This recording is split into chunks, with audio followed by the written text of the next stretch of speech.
안녕하세요. 반갑습니다. 한반도 얘기. 벌써 열 번째 얘기를 시작하고 있는 최상진 집사입니다.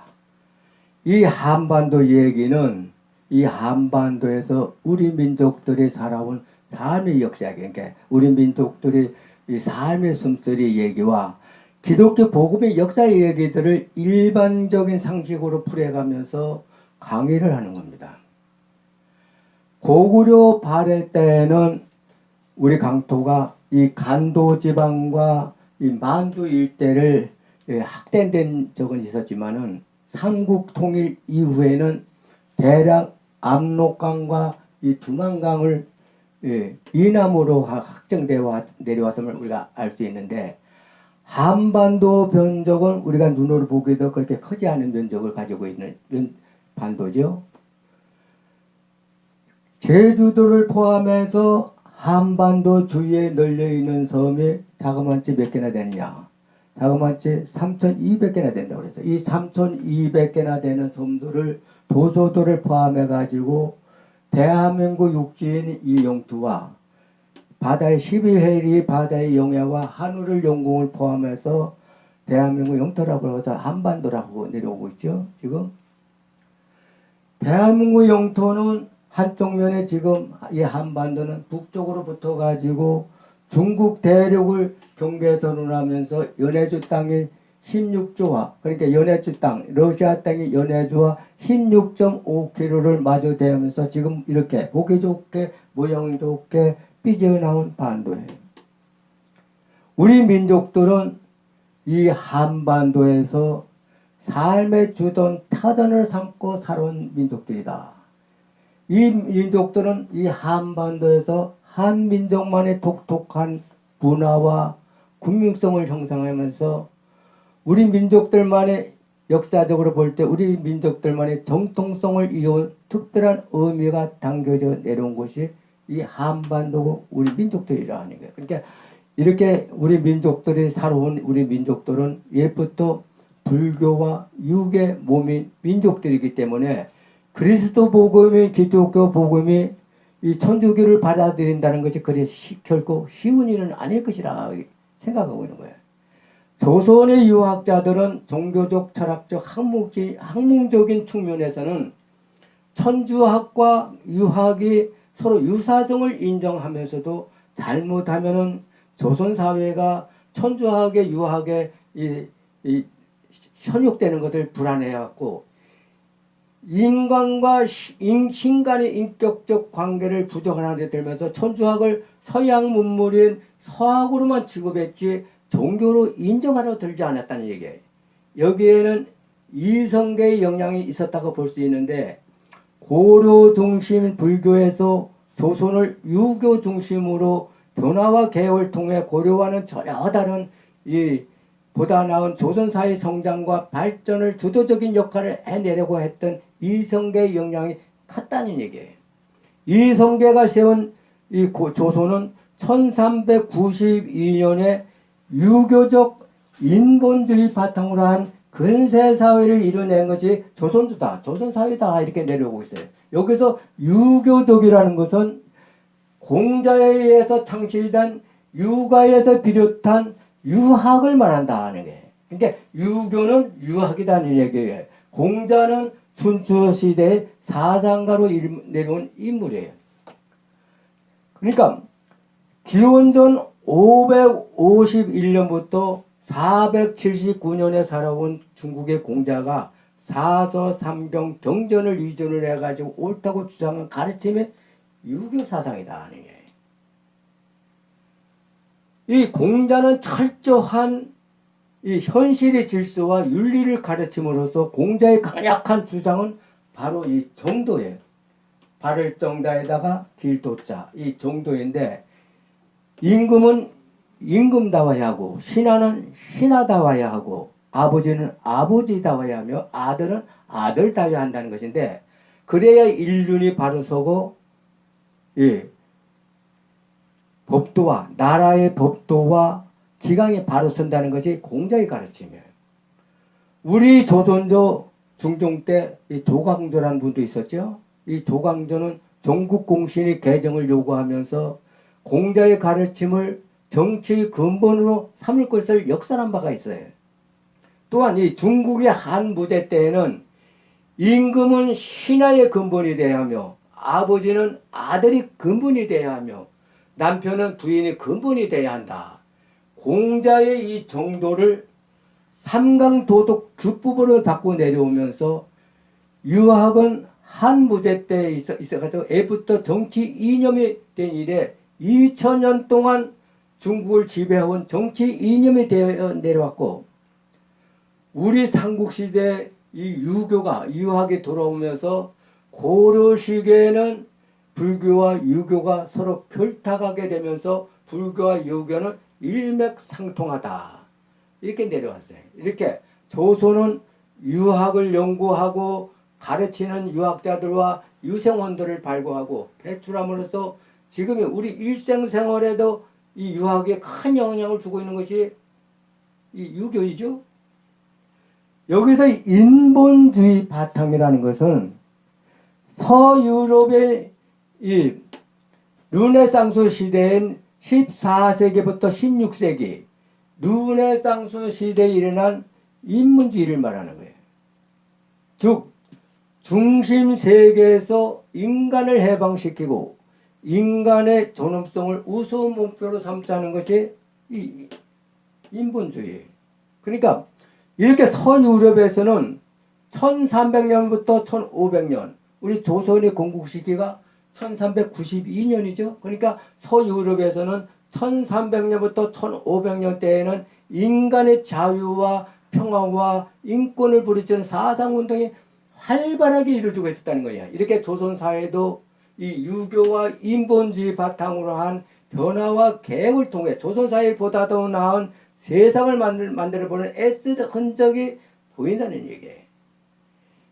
이 흔적으로 인해 가지고 결과로 인해 가지고 이 시조선 500년 세월은 중세 세계를 뛰어넘어 근세 사회에 도달했다 하는 거예요.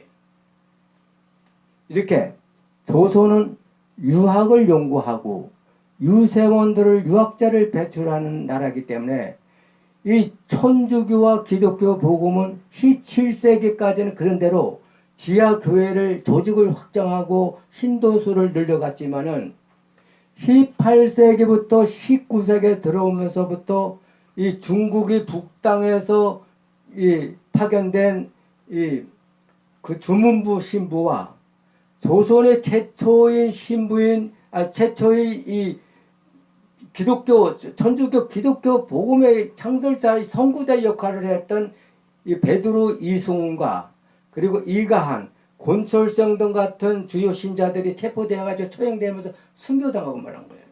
그리고 또 우리 최초의 신부인 김대곤 신부도 체포되어 순교당한 이런 일이 벌어졌죠.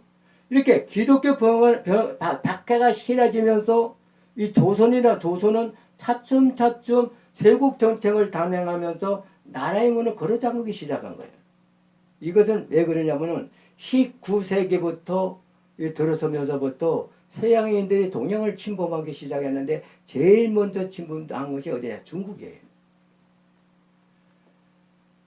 18세기부터 산업혁명을 이뤄낸 영국은 18세기부터 중국에다 아편을 밀매하고 밀수출을 했는데 이 아편으로 인해 가지고 1840년에 영국과 중국 간에 전쟁이 벌어졌는데 이것이 1840년에 일어난 아편 전쟁이에요. 영국이란 나라는 18세기부터 산업혁명을 이뤄낸 나라서 1750년대에는 모든 것을 석유로 대체한 나라예요. 그리고 18세기 서유럽에서는 18세기인 1760년에는 디젤기 관차가 발명해서 달리는 시대고 로켓 형제가 로켓을 발명해서 하늘에 쏘올리는 시대예요. 자, 여기서 우리나라도 좀 얘기 좀 해야겠죠. 우리나라는 1950년에 겨우 미국과 통상무역을 시작하기 시작해가지고 논의하기 시작해가지고 1950년 3년에 5월에 가서야 한미 간의 인용 농산물을 체결한 나라가 우리나라예요. 1960년에 가서야 19구 공탄을 만들어가지고 우리에게 보급되기 시작한 나라죠. 그리고 63년에는 삼양식품에서 삼양라면을 만들어가지고 그것도 일본 제휴 기술을 받아가지고 삼양식품에서 삼양라면을 만들어가지고 우리 국민들에게 보급하기 시작. 1970년대 들어가서야 이 재벌을 이줄해가지고 이줄해가지고 이렇게 세운 산업혁명을 일으켜 산업발전을 일으키신 나라가 우리나라는 얘기예요.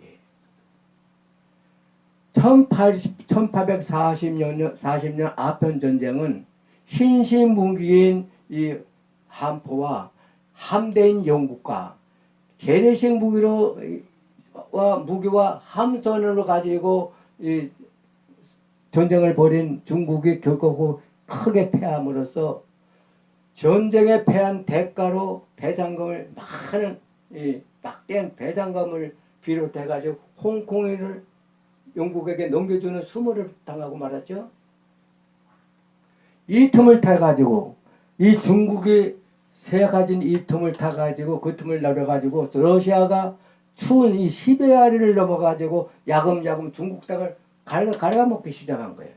그러면서 침범하기 시작한 거죠. 이때부터 동양인들도 서양 세력에 이 두려움을 갖게 되면서 조선도 나라의 문을 걸어 잠그기 시작한 거예요. 특히 대원군 시대에 들어와서부터 순수하게 조선과 조약을 맺기를 원하고 선교 목적으로 서양인들 목적으로 들어오겠다는 이 서양인들에게는 조선이 알 수 없는 수수께끼 낀 나라로 비쳤고 숨어서 지내는 좋아하는 이 백성들이라 해가지고 뭐라고 했냐면 은자의 나라라고 불러내려는 거예요. 예. 어진 백성들이 조용하게 평화롭게 살면서 아침인 나라 동방의 지국에서 수수께끼 나라 그러니까 은자의 나라로 전락해버린 거예요. 1865년 영국 교회의 토마스 선교사가 이 토마스 선교사라면 다 알고 있죠. 이 토마스 선교사가 무장한 미국 상선 쇼마원에 탑승해가지고 백년도를 거쳐 옹진반도로 들어오다가 조선과 무력 충돌이 벌어졌어요. 그러면서 이 쇼마오가 불에 타기 시작했는데 이 불에 타면서 토마스 선교사가 포로가 잡혀가지고 대동강변 양각동에서 처형당하면서 순교당할 당시에 조선의 신자, 기독교 복음의 신자들이 8,000명이 대동군에 의해서 처형당했다. 이런 기록이 내려오고 있어요. 그러면서 순교당했다고 그러죠. 토마스 선교사는 대동강 강변에서 참살한 토마스 선교사를 대동강 강변에서 참살한 이 박충곤이라는 사람은 1899년 그의 나이 60이 노인이 되었을 때 스스로 교회를 찾아가지고 회개하며 목사로부터 세례를 받고 영수의 직분을 받아 교회를 섬기면서 여생을 마쳤다. 이 기적 같은 이런 이 얘기는 기독교인으로서는 모르는 사람이 없어요. 이렇게 조선은 대원군이 몰락하고 고종의 친정정치할 무렵인 1876년에 조선이 일본과 수요제약을 맺는 무렵에 중국은 조선의 신이 쪽으로 길어지는 것을 보고서는 일본이 조선으로 들어오는 지림을 차단하기 위해서 이제부터 조선도 나라의 문을 활짝 열어치고 문호를 개방해가지고 서양 여러 나라들과 조약을 맺으라고 유도하고 조언을 했어요. 그런데 이렇게 조선도 차츰차츰 이 문호를 개방하면서 조금씩 열리면서 나라의 문이 열리면서 양초가 돌아오고 석유 등잔이 들어온 이 등잔인 램프가 들어오고 서양 문물이 들어오면서 조선도 생활이 조금씩 나아지기 시작하자 이 세도가들 독시가든 상권이 서양인들에게 넘어가는 이 부장이 만만치 않자 조동에서는 이 당파 싸움이 끊임없이 이어가기 시작해요. 특히 전통적인 유교 방식으로 살아온 유생원들은 중국과 조선을 제외한 모든 나라는 오랑캐라고 몰아쳐버린 거예요. 그리고 개혁을 절대적으로 반대하기 시작했죠. 이렇게 조선은 개혁을 지지하는 파와 반대하는 파로 시끄러움이 끊이지 않았다는 얘기야. 그러나 조선은 일본을 등에 업고 힘으로 권력을 잡으려 하는 이완용 같은 이런 친일 개혁파들을 통해서 고종은 개혁의 신념이 기회를 놓쳐버리고 일본을 견제하지 못한 채 결국 친일 쪽으로 기울어지고 말았다는 얘기예요. 자, 그러면 여기서 일본이라는 나라는 어떻게 했을까? 그 당시에. 자, 오늘도 시간이 다 됐기 때문에 여기까지입니다. 오늘도 구독 좀 눌러주세요. 그리고 좋아요를 좀 눌러주시고 11번째 기독교 복음의 역사 얘기도 계속 청청해 주시면 정말로 감사하겠습니다. 안녕히 계십시오.